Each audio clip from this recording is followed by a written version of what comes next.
18তম লোকসভা নির্বাচনে জয়ের পর টানা তৃতীয়বারের মতো সরকার গঠনের পথে বিজেপি নেতৃত্বাধীন এনডিএ জোট প্রধান হিসেবে আবারও ভারতের মসনদে বসতে যাচ্ছেন নরেন্দ্র মোদী। চলছে শপথ গ্রহণের নানা প্রস্তুতিও।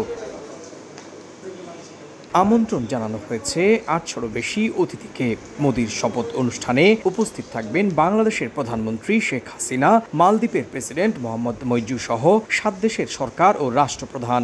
শপথ অনুষ্ঠানে অংশগ্রহণের পাশাপাশি একই দিন সন্ধ্যায় আমন্ত্রিত অতিথিরা ভারতের রাষ্ট্রপতি দ্রৌপদী মুর্মুর আয়োজিত নৈশভোজেও যোগ দেবেন।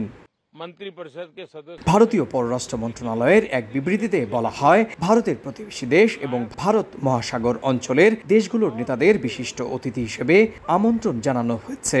প্রধানমন্ত্রী নরেন্দ্র মোদীর শপথ গ্রহণ অনুষ্ঠানে অতিথি আমন্ত্রণে সবার আগে প্রতিবেশী নীতিকে সর্বোচ্চ অগ্রাধিকার দিয়েছেন বলেও জানাচ্ছেন বিশ্লেষকরা। নগদে 500 টাকা বা তার বেশি পেমেন্টে পেতে পারেন ঢাকায় জমিসহ 20 কোটি টাকার পুরস্কার। মোদীর শপথ অনুষ্ঠানে নানা প্রস্তুতি হলেও নতুন সরকারের মন্ত্রিসভায় কারা পাচ্ছেন জায়গা তা নিয়ে চলছে নানা কাটাছেঁড়া। মন্ত্রিসভার সদস্য বাছাইয়ে শনিবার আবারও জোটের শরিক দলের সঙ্গে নরেন্দ্র মোদীর একাধিক বৈঠক হওয়ার কথা রয়েছে। 1 দশকের মধ্যে এই প্রথম মোদীর ভারতীয় জনতা পার্টি বিজেপি সরকার গঠনের জন্য আঞ্চলিক দলগুলোর সমর্থনের প্রয়োজন পড়ল।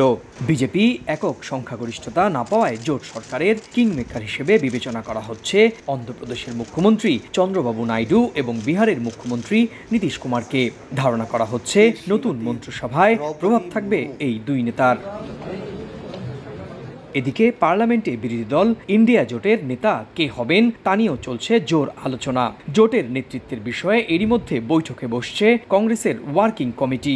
এবার পার্লামেন্টে রাহুল গান্ধী সামনে থেকে দলকে পরিচালনা করবেন বলে প্রত্যাশা কংগ্রেস শিবিরের। সুব্রত আচার্য, সময় সংবাদ, ভারত।